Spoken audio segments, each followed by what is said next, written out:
Yes, YouTube, hope that you're good. It's Ben Hawksworth at The Coach Consultant, and today what I'm going to be doing is covering my top 6 on-call sales techniques. So this does not matter if you're getting 5 appointments per week, 50 per week, 500 per week. It is absolutely paramount that you are continuously focusing on improving your sales skills. So this is so that down the line you can hand this over to a team member or also a closer. But most importantly, like the whole point of content, the whole point of marketing, the whole point of acquisition, if you've got a high ticket offer, for example, it is going to come down to that call. If you've not got the right skills to get people over the line by the back end of it, then again, the whole process is pretty pointless and it will break down. And what I'm going to be doing today is actually going against potential a lot of stuff you may or may not have heard before in terms of how to actually approach that. And when it comes to sales calls, my biggest belief system and what my philosophy is that you always need to focus on prevention before an intervention. So there's so much stuff out there in terms of like objections, and how to handle that, and pain points.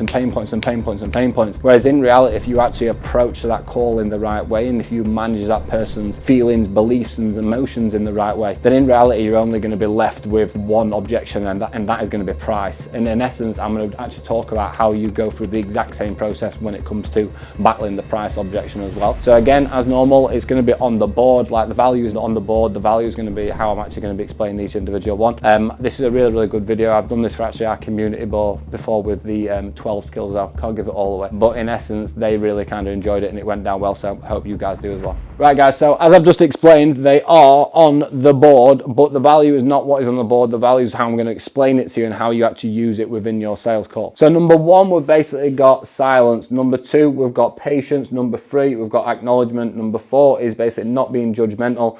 Number 5 is reframing, and then number 6 is diagnosis. So as a step-by-step walkthrough, I'm going to go through what I think is the matter of most importance, because I've actually just wrote them onto a board in a bit of a random order. So number 1 for me is silence, right? You have to make people feel a little bit uncomfortable on sales calls. If you are, for example, in a situation where someone is explaining their pain point, or if someone's going through a bit of like an emotional roller coaster, you can visually see it and feel it, or you've just presented price to them, and for example, it goes a little bit silent, the worst thing that you can do is actually jump into that situation with a comment or a solution, right? The rationale for that is when someone's obviously getting to a point of feeling pain, they're going to get to a point of obviously wanting action to alleviate that pain to get from A to B. If you jump in and be like, right, this is a solution, this is what we can do, or blah blah, for example, you're bridging that and you're basically showing them like, look, this is easy to solve. We do not want people to feel like this is easy to solve, because most of the time it's not easy to solve, otherwise someone would have gone and done it anyway. So for example, when it comes to scaling your online coaching and personal training fitness business, there's so many people out there what will turn around to you and say, right, this is easy to do, or you can do this in 5 minutes, or whatever it is. I'm saying to you right now, like, look, this is not easy to do, right? We have a solution, but I need you to understand that like the situation you're in right now isn't going to change unless you're going to change it yourself. And in order for you to change, you have to be in pain. And that is basically what silence is to me on a call. It's allowing that space between how someone has said something and how they are feeling and how they are articulating that information back to you, and you processing it and allowing them to finish it. Or for example, when you come back to them and you say something to someone, but they don't react straight away, or they don't respond straight away. So very commonly during price, because someone's literally sat there processing it, you're basically going to be in that situation where you pause for 5 seconds, 10 seconds, 20 seconds. When it comes to actual price, guys, I've been on calls with people before where I paused for 90 seconds to 2 minutes. It's uncomfortable, but I know that that person has had to sit in that situation and process it the exact same as me. So if there are points of silence in your call throughout the right type of timings, it can be highly effective for someone to actually really kind of understand and feel the situation that they're in. If you jump into it, you are basically giving them an opportunity to get out of it, and that's not what we want. Number 2 for me on here is going to be diagnosis. So diagnosis basically is where you are coming in and you're asking as many questions as humanly possible surrounding something to get to the bottom of that diagnosis. So within our offer conquering on our course and our community and what we deliver one-to-one with clients, I basically talk about this concept of finding the root cause of something. So if you, for example, imagine you've got a tree and you're trying to chop down this tree. If you're cutting at the leaves at the top, what you're basically doing there is you're just kind of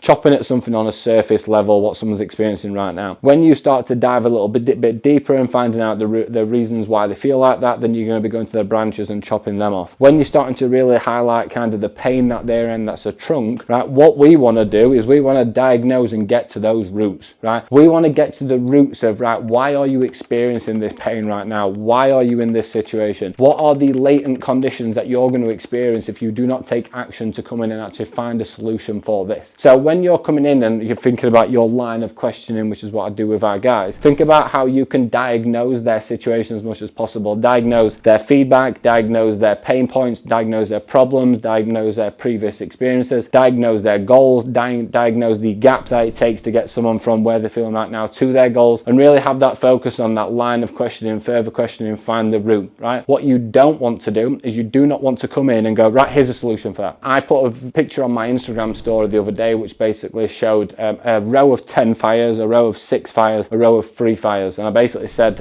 within that, like, what does this represent? We want there to be a big space between someone in terms of how they feel right now and what they want. If you jump in and you give someone solutions rather than diagnosing it, you're just extinguishing those fires, and it comes small like that. So eventually someone's like, oh, well, I'm not actually that far away from my goal, so I don't need this person. We basically need people in a situation where they're like, I need this product because I am so far away from what I want to achieve and how I want to feel.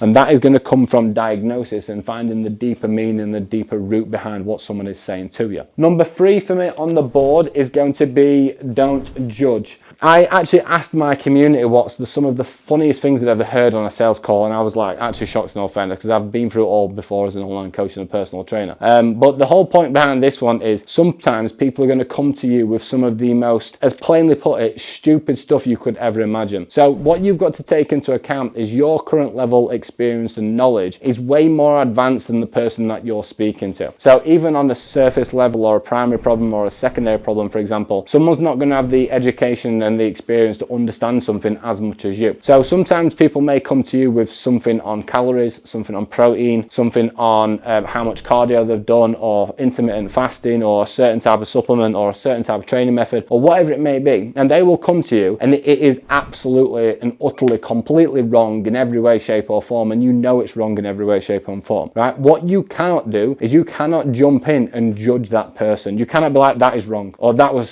stupid, that was the worst thing that you could ever have done, because that's basically going to attack someone's experience and attack someone's beliefs and attack something that they've been through before. What you want to do is you want to ask more questions around it. So you go back into diagnosis, it all refers back into this. So for example, when we're coming into that, someone sat on it and they're processing something, right, leave them in silence. If for example someone says something really silly and really stupid on a sales call, you come in and you diagnose. So all of these 6 points will just wrap into each other continuously. But the worst thing that you can do is basically judge that person for what they've said to you. Trying to actually understand and absorb what they're saying is the single most important asset that you've got. From that point, we've got number 3, which is reframing, which is a form of diagnosis, because in essence, when you are diagnosing, you are finding out as much information as humanly possible and finding the root problem to what that person has just said to you. When you are reframing, it's basically where you are articulating and explaining it back to them in a high level form. So when you're on a sales call, for example, someone may go through all of their pain points and all of their problems for 15 to 20 minutes. They might be talking like that straight because they're passionate, they're offloading, they're getting it. What you basically want to do is absorb and then break down in a really simple statement what they've just said to you, but back to them. So what that basically does, again, when you look at stuff wrapping back into each other, is when you reframe, you are naturally acknowledging them, which is going to be another point I'm going to talk about in a second. But when you are reframing their information back to them, it shows that prospect that, look, this person's actually listened, they've actually understood, and they've probably been in this situation before with someone else. So that's automatically going to increase that person's confidence. So, and confidence is what we want for in terms of buying into the offer, alongside obviously silence, which is pain. If you can combine confidence and pain on a sales call, you are going to get stupid level conversion rate. If someone is really content with their situation and they're basically questioning what you do, then you're not going to get a sale. So we want confidence and we want pain. That's the main thing. So that is going to come from reframing, because it's going to directly install confidence back in that person. But at the same time, you're going to articulate potentially their pain points and problems back to them, so they're going to experience it more. Because they might have talked about it in 20 minutes and you condense that into a 2-minute statement, and someone's like, yeah, you're basically talking to me, right? That's exactly me right there. So you're going to basically reframe their information back to them. Coming in number four basically would be patience with all of it. So if I went on to this here, for example, you need to be patient when you're silent. You need to be patient and not judge. You need to be patient and listen to someone speaking so you can reframe. You need to be patient in terms of actually repetitively acknowledging people, and you need to be patient when it comes to the diagnosis process. So do not be rushing anything. You always need to be pitching after you've gone through problems. Like, that's just the first principle of sales. If you pitch before going through someone's problems, then how are you solving something? How or why they're going to actually buy into you? So when we've got patience, that is you making sure that you're going into this call with an incredibly open-minded perspective. You are not there to judge. You are not there to sell someone into your program if they're not a right fit. You are there to genuinely help that person. And if that takes 30 minutes, 45 minutes, or 60 minutes, you're going to be patient throughout that time to make sure that there's not a single avenue that they've not explored in terms of questions. And it's exactly the same with you, with your line of questioning and extracting information from them. And then number 6, right? This is the one what I actually used to forget about quite a lot. And it's something that I really push to our community now, is basically micro level acknowledgements. So imagine that reframing is a like kind of macro overview. That's where you're looking at everything, what they've said, and you're going to articulate it back to them. Also, for example, if you're going to articulate your offer and what you do back to them as well, for example, if they've asked more questions about it. But then the final one is acknowledgement. So throughout a call, let's just say it's 30 minutes, someone may say, let's just say 30 to 40 statements to you in that time. What you need to do is every single time just go, okay, all right, I understand. Yeah, I get that. Okay, I understand. Yeah, I get that. On repeat. Because what it is when someone's coming in and they're basically offloading their pain and their problems and their emotions to you, sometimes they can feel a little bit kind of sensitive and insecure. And often when someone's speaking to you, if you're not acknowledging it and saying it back, they might have in the back of their head, oh, is this person actually listening to me? Or am I boring them? Or, right, God, I don't want to talk about this anymore. Whereas if you give them a bit of sense of security with saying, I understand that, I completely get that. Look, I've been in that situation myself, or I've had a client who's been in that situation myself. You have all these little acknowledgements throughout, you're going to keep someone's confidence, you're going to keep someone's trust, and they're going to be a lot more open and susceptible to actually speaking to you further, guys. So again, in terms of the top 6 for me, which all, as you can see, these will all recycle into each other throughout. So silence, patience, acknowledgement, diagnosis, reframing, and non-judgment. And again, there's quite a lot more, but I just want to focus on the top 6 today, and I'll talk about something else in a second. Something that I've heard many times before is the fact that you are just naturally good at sales, or you have to be kind of born with it to be good at sales. And I don't agree with that in any way, shape or form, because when I look at like a stereotypical sales example like Wolf of Wall Street, where people are just going mental, bouncing off the phones and throwing midgets around in office, which is actually a great film in all fairness, but it's not like that. The more calm, the more silent, the more calm and collected, the more confidence, the more conviction, the more patience, and the more understanding you have on a sales call, the better, right? That just comes down to skills. That just comes down to standard operating procedures. That just comes down to dynamic scripts. That comes down to a dynamic line of questioning. That comes down to a dynamic structure in which you have got like kind of preset responses to people's objections. It's all based on skill. It's not based on natural instinct. So again, potentially we'll cover that in another YouTube video. So if you liked it, guys, drop it a like. If you've got any requests, drop any comments in. If you're not subscribing, please subscribe, and I'll see you on the next video.